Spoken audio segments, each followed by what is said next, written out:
few days ago, Congress passed a farm bill that critics say is designed to protect chemical companies from lawsuits for what ends up on your food.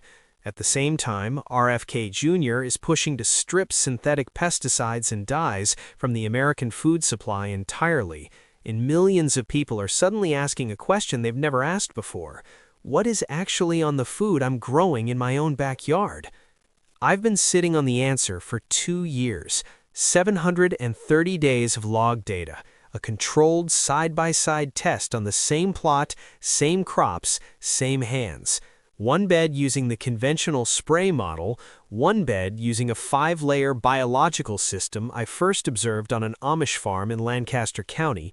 The result? 90% reduction in crop loss, not a single spray bottle.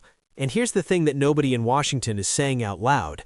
The spray model doesn't just put chemicals on your food, it doesn't even work. You know, humans are the only species on this planet that will spray poison on their food to stop other creatures from eating it, and then turn around and eat that same food themselves. And based on my data, they're paying $4.10 in inputs for every $1 of produce they actually harvest. I'm opening the full ledger today. 5 layers of biological defense, the exact cost-to-yield numbers side by side, and near the end, a technique I learned in Lancaster County that I have never once seen in a modern gardening book. It costs nothing, and it has worked every single season.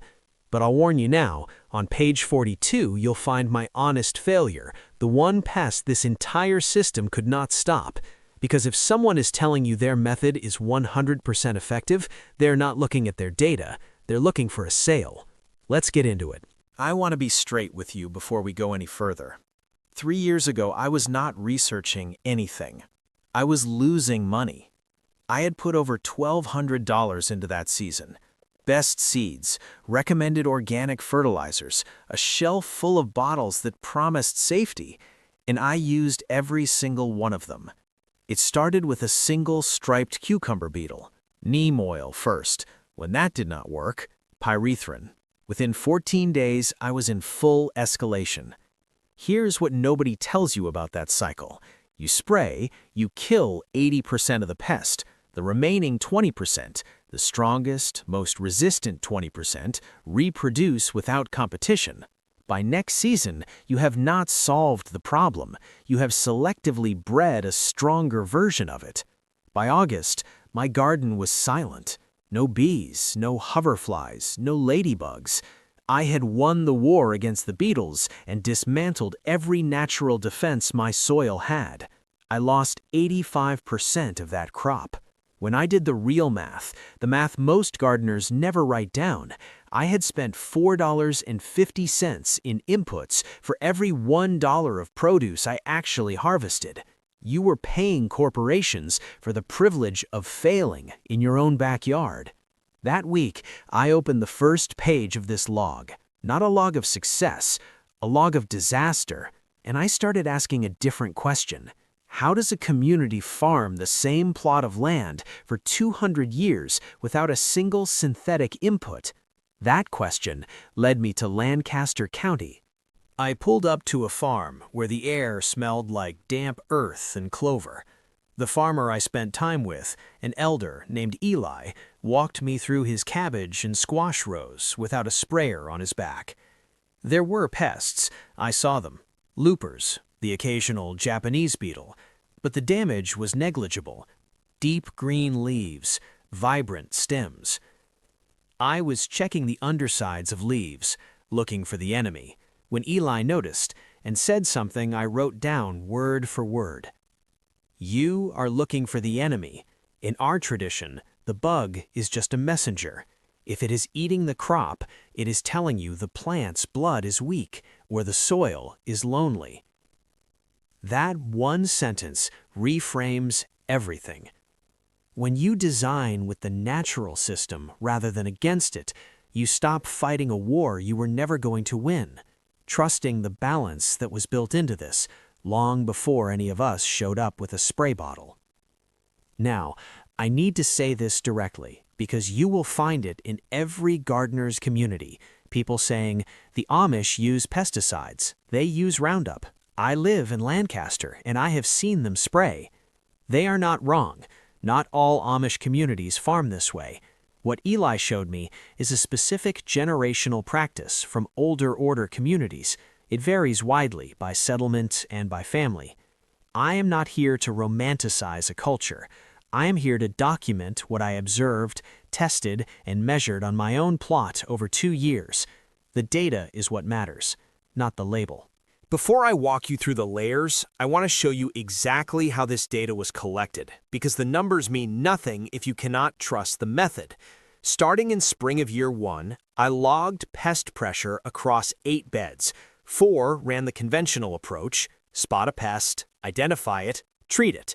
4 ran the defense layer system from Eli's farm. Every week, I recorded 3 things: visible pest presence by species, percentage of crop surface showing damage, yield at harvest by weight. Same seeds, same soil, same plot. One variable: the pest management system. 730 days, 104 weekly entries, written down every single week. What you are about to see is not a testimonial, not a feeling. It is a controlled side-by-side comparison. Here is the biology. Every pest finds your garden the same way: smell. Insects navigate through volatile organic compounds, chemical signals your plants release into the air. A monoculture bed of tomatoes or brassicas broadcasts one concentrated signal. To a pest, it is a beacon. You have built a floodlit runway and left the lights on. The cabbage moth is not flying around hoping to stumble onto your brassicas. She is tracking a precise scent trail from a distance. What diverse plantings do is create olfactory confusion. When you interplant species that emit competing chemical signals, alliums, aromatic herbs, specific flowering plants, the pest's navigation system breaks down. It cannot isolate the target. Entomologists call it volatile masking. The Amish call it Tuesday. One note for those of you in high heat zones, 9 through 11, Florida, Texas, the Caribbean. Volatile compounds are precisely that, volatile. In extreme heat, they burn off faster. Your aromatic to crop ratio needs to shift from 1 to 4 up to 1 to 2. Without that adjustment, the scent camouflage breaks down by mid-afternoon, right when pest activity peaks. The second mechanism is predator habitat. Parasitic wasps, ground beetles, lacewings, your permanent free workforce. They never build resistance, but they need specific structural conditions to establish and overwinter. Bare soil and monoculture beds evict them every single season. The defense layer solves both problems at the same time. Here is exactly how. Layer 1, the bioscent shield. The outermost ring of the garden is planted exclusively with strong volatile emitters. For every 4 crop plants, 2 aromatic confusers are interspersed: alliums on the north and west edges, French marigolds on the south and east. French marigold specifically, not the large decorative variety, the smaller French type. Alliums release sulfur compounds that interfere with the olfactory receptors of aphids, thrips, and whitefly at the molecular level. French marigolds emit terthionyl, documented toxic to soil nematodes and a proven repellent for several beetle species. One honest note on French marigolds that most people skip: they attract slugs. If you are in a wet climate or a high slug area, run a ring of crushed eggshell or diatomaceous earth around the base. The marigold does its job, the slugs do not get a free meal. Around your tomatoes specifically, the confusion triangle: 2 basil plants 8 to 10 inches from the base of each tomato, 3 garlic cloves pressed into the soil nearby. The hornworm moth passes overhead and smells an herb garden, not a place to lay eggs. Now here is something both this layer and your morning walk depend on that almost nobody talks about. Ants farm aphids. They physically move aphid colonies to healthy plants, protect them from predators, and feed on their secretions. If you have an aphid problem that is not responding to this layer, look for ant trails first. Address the ants and you disrupt the farming operation before the aphids get established. No ants, no aphid colonies. In year 1, this layer alone reduced visible aphid presence on my brassicas by 34% compared to the control beds. Layer 2, the predator reservoir. One tall interplanted species for every 4 crop plants throughout the beds. In brassica beds specifically, the umbrella method. Dill or cilantro planted every 12 to 14 inches between your rows. When they flower, those umbrella-shaped umbel blooms become landing pads for parasitic wasps and hoverflies, voracious predators of aphids and cabbage worm larvae. You are doing 2 things at once, confusing the incoming pest and recruiting its hunter. A small dedicated insect strip along one border accelerates this considerably. Sweet alyssum at the front, it stays low and blooms all season. Yarrow and dill alternated behind it. Fennel at the back if you have room. Continuous bloom from spring to autumn gives beneficial insects a reason to stay and a place to overwinter. My data showed a 40% reduction in larval damage within the first season of this layer alone. Layer 3, the fungal signaling network. This is the layer most gardeners skip because it is invisible and it does not reward impatience. When a plant in a healthy mycorrhizal-rich soil is attacked, it sends a chemical distress signal through the fungal network underground. Neighboring plants receive that signal and proactively increase their production of defensive compounds before the pest even arrives. This is documented plant immunology, not folklore. The requirements are non-negotiable: no soil disturbance, permanent organic surface mulch, zero synthetic fertilizer. The moment you till or apply synthetics, you sever the network you spent a season building. The system does not reach full strength in year 1. That is not a flaw, that is the compounding mechanism working exactly as it should. Once the fungal network stabilized at month 14 in my audit, tomato hornworm pressure nearly vanished from those beds. The system does not lie, but it does not rush either. Layer 4, the sacrificial crop. The layer most gardeners resist because it feels wrong. You deliberately plant a small quantity of the pest's preferred host at the garden's edge away from your main beds. You are not trying to save it, you are using it as a decoy. Nasturtiums for aphids, mustard greens for flea beetles, blue Hubbard squash at the far corners for cucumber beetles and squash vine borers. For tomato hornworms specifically, plant 1 or 2 tobacco plants in the tomato patch. Hornworms will go for tobacco before tomatoes every time. When you see the damage on the tobacco, hand-pick them, drop them in your soapy water bucket. Chickens will take them straight from your hand if you have them. That single tip has the highest engagement of any technique I have seen in the gardening communities. 1 tobacco plant protects the whole row. A lot of gardeners discovered trap cropping by accident. They planted radishes, let them go to flower, and noticed the white butterflies preferred them over the broccoli. Not one caterpillar on the broccoli that season. They had stumbled into a trap crop without knowing it had a name. In year 2, I ran nasturtiums along the eastern fence. Aphid concentration on my main tomato beds dropped 61% compared to year 1. The nasturtiums were destroyed. The tomatoes were not. Plant it once, it runs all season. Layer 5, the soil biology foundation. Every layer above this one depends on it. And this is the layer where I want to go deeper than most people do, because there is a biological mechanism here that changes how you think about the whole system. Here is what is actually happening when a pest attacks a weak plant.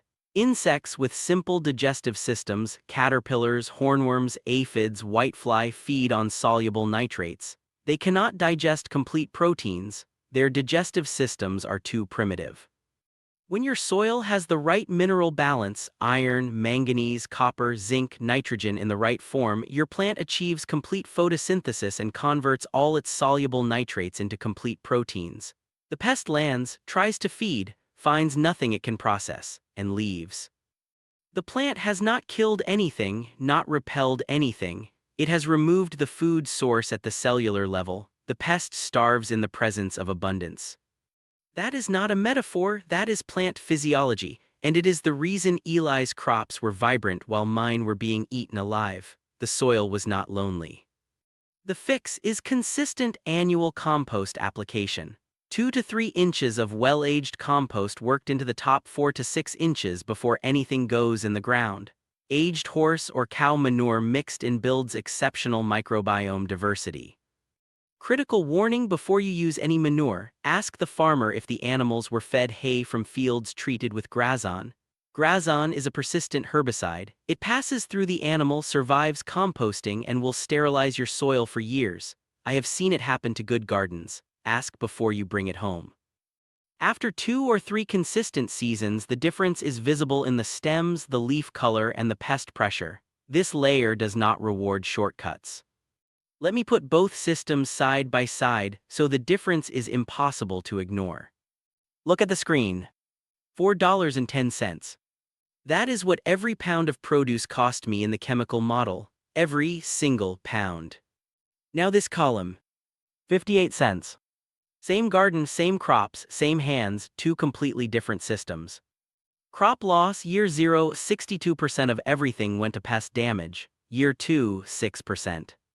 Return on investment by month 18, 600% higher on the biological model. The data does not lie. The spray schedule got more expensive and more destructive every season. The defense layer got cheaper and stronger. That is not a claim, that is 104 weeks of numbers written down by hand. Before I show you the failure, 4 mistakes I made myself, because most gardeners watching this are making at least one right now. Mistake 1, I reached for a spray at the first sign of a bug. A few aphids on a stem is not a crisis. It is a food source for the predators that are already on their way. Spray it and you remove what was about to attract help. You have fired your pest control team for eating lunch on the job. Mistake 2, I planted in monoculture rows. A long, unbroken row of cabbage is an olfactory runway for cabbage moths. Interplanting is not decorative, it is the primary mechanism. Mistake 3, I kept the garden too clean. Bare soil between rows looks organized. It is also sterile. A thin layer of straw mulch, a strip of clover between beds, that is not neglect, that is recruitment. Mistake 4, I treated pest control and soil health as separate conversations. They are the same conversation. Fix the soil, convert those nitrates to complete proteins, and you turn off the dinner invitation at the cellular level. Now the honest failure. The squash vine borer defeated this system. It does not navigate by volatile compounds. It locates host plants visually. Olfactory confusion does not stop it.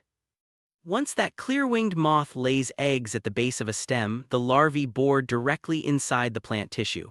The predator wasps in layer 2 cannot reach them. The larvae are shielded by the plant's own skin. The external biological guards are useless. I lost 6 prime heirloom squash plants in 72 hours and recorded 0 yield on that bed. That limitation is real and it belongs in this log. If someone tells you their system is 100% effective, they are not looking at their data. They are looking for a sale.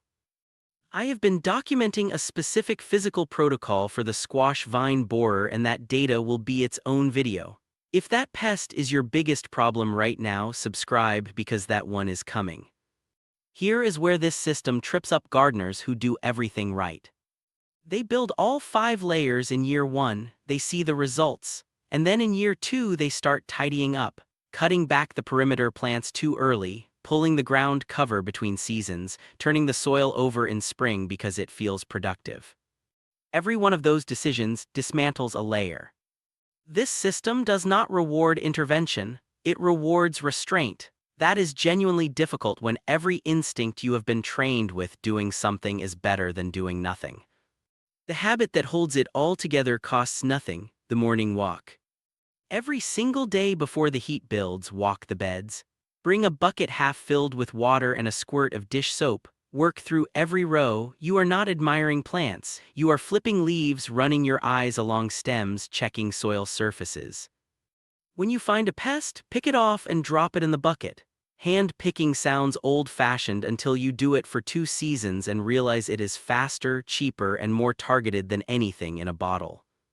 Here is what to look for specifically. On tomatoes, dark droppings on the leaves below mean a hornworm is feeding above. On squash and cucumbers, bronze-colored egg clusters on the leaf undersides are squash bug eggs. Scrape them off with your thumbnail right now or deal with 100 of them in 2 weeks. On brassicas, white butterflies hovering low are laying. The caterpillars follow within days. One more tool that changed my morning walk. A UV torch after dark. Tomato hornworms glow bright green under ultraviolet light. In daylight they are almost impossible to spot. After dark they are impossible to miss. Run the torch along your tomato rows before bed. 2 hornworms on Monday night is 0 hornworms on Tuesday instead of 20 by Friday. Most pest damage that turns into a crisis started as something small nobody caught for 3 days. The morning walk closes that window, the UV torch closes it tighter. The compounding element most gardeners implement too late is overwintering habitat. Every beneficial insect in your garden needs somewhere to survive winter. Ground beetles need undisturbed soil and leaf litter. Parasitic wasps overwinter in hollow stems. If you cut everything back in autumn, which every conventional guide tells you to do, you are evicting your entire workforce before next season starts. What I changed in year 2 was simple. A dedicated 1 square meter patch in the northeast corner, hollow bamboo stems bundled and staked. A permanent undisturbed leaf litter bed, flowering plant stems from the previous season left standing until late spring. Beneficial insect presence in year 2 was 3 times higher than year 1. That single corner was the reason. If you are not ready to build the full system, here is what you can do today with nothing. Stop cutting everything back, that is it. Leave your spent stems standing, leave your leaf litter where it falls, leave the edges untidy. Every hollow stem is a potential overwintering site, every undisturbed patch is ground beetle habitat. In my data, gardens that did just this one thing showed measurably lower pest pressure the following season than gardens cut back clean. Restraint is the zero-entry version of this entire system. Start there. I promised you the technique I have never seen in a modern gardening book. Here it is. When transplanting young seedlings, take a cardboard tube, a toilet paper roll, or a paper towel roll cut into sections and collar the base of each transplant. Push it 1 inch into the soil. Leave 2 inches above. That collar stops cutworms. These are larvae that crawl along the soil surface at night and sever young stems clean at ground level. The damage happens in the dark. Most gardeners blame bad seedlings or bad luck and never know what actually happened. The collar stops them completely. Here is what makes it elegant. The cardboard breaks down naturally in 4 to 6 weeks, which is almost exactly the window during which a young transplant stem is soft enough for a cutworm to bite through. By the time the cardboard is gone, the stem has hardened. The protection dissolves precisely when it is no longer needed. One important note on materials: use unbleached craft cardboard or plain brown paper tubes. Some commercial toilet paper rolls contain bleach, PFAS, or formaldehyde from the manufacturing process.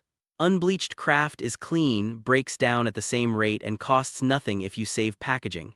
The technique still works exactly the same way.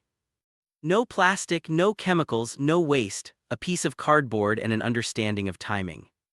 I went from losing 5 to 8 transplants every spring, which I had always accepted as just how gardening goes, to losing almost none. That is not a miracle. That is a piece of cardboard and a window of time. Before I go, one thing I hear constantly in every companion planting gardeners community: I tried it. It didn't work. I planted basil next to my tomatoes and still had hornworms. I put marigolds everywhere and still had aphids. Here is why: companion planting does not fail because the biology is wrong. It fails because the combinations are wrong, the ratios are wrong, and nobody is explaining the mechanism behind what they recommend. The next log is about why your companion planting isn't working and the combinations that do. Every pairing goes through the same test this one did: documented mechanism, or it does not make the list. If you have followed the advice and still lost crops, that video was built for you. If this changed how you think about pest control, if you are done with the chemical death loop, hit subscribe. You are not just following a channel. You are tracking a 5-layer biological system as it is tested, logged, and honestly reported across every growing season. Logged data, honest failures, real numbers, no spray bottles required. I will see you in the next log.